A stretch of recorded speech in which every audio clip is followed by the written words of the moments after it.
కర్కాటక రాశి వారికి 1వ తారీఖు మార్చి నెల 2025 నుండి 10వ తారీఖు మార్చి నెల 2025 వరకు ఈ 10 రోజులు గోచార ఫలితాలు ఏ విధంగా ఉంటాయనేది మనం ఇప్పుడు తెలుసుకునేటువంటి ప్రయత్నం చేద్దాము. ఈ కర్కాటక రాశి వారికి తృతీయంలో కేతు సంచారం జరుగుతున్నదండి. అట్లాగే అష్టమంలో శని జరుగుతోంది. దీన్ని అష్టమ శని అంటారు. శని చాలా బాధించేటటువంటి అవకాశాలు ఉంటుంది. ఎందుకంటే ఆయుస్థానం కాబట్టి కొంచెం పెద్ద ఇంట్లో పెద్దవారు అనారోగ్యంతో ఉన్నటువంటి వారు, లేదా దూరపు బంధువులు కానీ, ఆప్త మిత్రులు కానీ, మంచి స్నేహితులు కానీ ఎవరికైనా కొన్ని తీవ్ర పరిణామాలు ఎదుర్కోవాల్సి వచ్చే పరిస్థితులు ఉంటూ ఉంటాయి. ఆయుర్దాయం కూడా దెబ్బపడే అవకాశం ఉంటుంది. అట్లాగే అష్టమ స్థానంలో రవి యొక్క సంచారం జరుగుతోంది. రవి కూడా శుభప్రదమైనటువంటి ఫలితాలను ఇవ్వజాలరు. అట్లాగే భాగ్యస్థానంలో బుధ, శుక్ర, రాహు యొక్క సంచారం జరుగుతున్నది.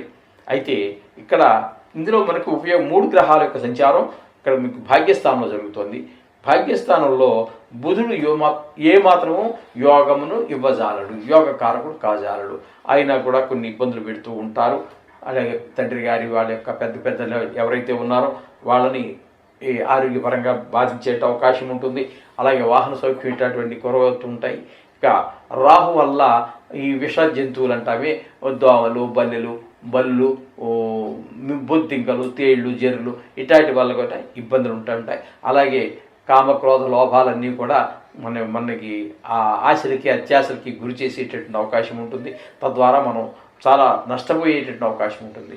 కాకపోతే శుక్రుని యొక్క సంచారం భాగ్యంలో ఉంది. ఒక్కరోజు మాత్రమే ఉన్నప్పటికీ మిగతా రోజులన్నీ కూడా మళ్ళీ 8వ స్థానానికి, అంటే వక్రగతి కారణంగా 8వ స్థాన ఫలితాన్ని ఇస్తాడు. శుక్రుడు మాత్రం మీకు అనుకూలమైన ఫలితాలు ఇస్తారు, అందులో సందేహం లేదండి. తద్వారా ఆ ఒక్కరు ఇంతవరకు మనం చెప్పుకున్నటువంటి నిగ్రహాలు శుక్రుడు ఒకటి అనుకూలమైనటువంటి ఫలితాలు ఇస్తూ ఉన్నారు. ఇకపోతే ఈ కర్కాటక రాశి వారికి ఏకాదశ స్థానంలో గురు యొక్క సంచారం జరుగుతోంది. చాలా శుభప్రదంగా ఉంటుందండి. ఏకాదశి స్థానంలో అన్ని లాభాలు, ధనాదాయం పెరిగేటట్టు ఆయన ప్రయత్నం చేస్తారు. అలాగే మంచి ఈ మిత్రులు తగలటము, దైవభక్తి పెరగటము, అలాగే వ్యవహార నైపుణ్యము, అలాగే ధనార్జన పెరగటము, ఇట్లాంటివన్నీ కూడా గురుని యొక్క ఏకాదశ స్థాన ఫలితం వల్ల జరుగుతూ ఉన్నాయి. ఇకపోతే వ్యయస్థానంలో కుజుని యొక్క సంచారం ఒక 5 రోజుల పాటు జరిగి తదుపరి వక్రగతి కారణంగా ఆయన కూడా 5 రోజుల పాటు ఏకాదశ స్థానంలో ఫలితాలు ఇస్తూ ఉన్నారు. ఆ 5 రోజులు మాత్రం చాలా బాగుంటుంది. ఈ వ్యయస్థానంలో సంచరించేటప్పుడు మాత్రం కోపము, గాయాలు అవటము, అలాగే ఇట్లాంటివన్నీ అన్నీ మనకి ప్రతికూలమైనటువంటి ఫలితాలు ఎక్కువ వచ్చేటువంటి అవకాశం కుజుని యొక్క సంచారం వల్ల జరుగుతుంది. మొత్తంగా మనం చెప్పుకోవాలి అంటే ఇక్కడ మనకి కేతు ఒక పరిపూర్ణమైనటువంటి ఫలితాన్ని ఇస్తూ ఉన్నారు. అలాగే శుక్రుడు కూడా మంచి ఫలితాలు ఇస్తూ ఉన్నారు. గురువు మంచి ఫలితాలు ఇస్తూ ఉన్నాడు. కుజుడు కూడా ఒక 5 రోజులు పాటు ఇస్తున్నారు. టోటల్గా మనం చెప్పాలి అంటే 3 గ్రహాలు పూర్తిగాను, కుజగ్రహం పాక్షికంగాను ఇస్తూ సుఫలితాలు కలగజేస్తూ ఉన్నాయి. కాబట్టి వీరు పర్వాలేదు. అటు మరీ ఎక్కువగా ఆశించక్కర్లేదు.